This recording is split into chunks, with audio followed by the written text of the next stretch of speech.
Firemen were busy here in the capital on this windy and rainy Sunday, and as Jiminy DeSwain reports, fire officials responded to 2 fires early this morning.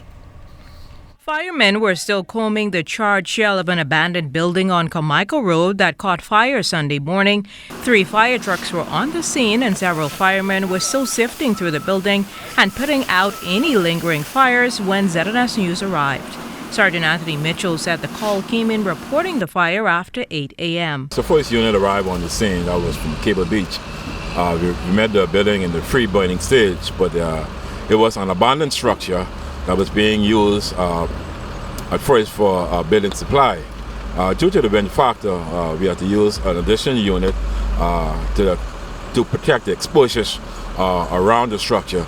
And it took us about 45 minutes really to gain the upper hand on the blaze. Now, Carmichael Road was not the only scene that fire officials found themselves at.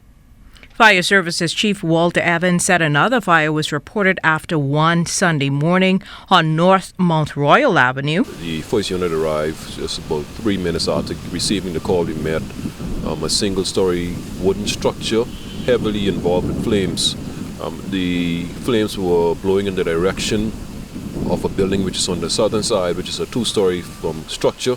We had some deep issues, and we know that that building was a major threat, and so all of the units were called out for this fire, and we were able to extinguish the fire. Evans said officials from the Bahamas Electricity Corporation were contacted to disconnect the power supply as they battled the blaze. Thankfully, no one was injured in either of the fires. However, damage was evident at the neighboring Equity House, which bordered the building at Mount Royal Avenue. The fire chief also had this warning. Wind is one of those factors that really fuels and gives fire energy. We are asking the public that if they see any fire, anything that happens within their neighborhood, within their community, to call us right away.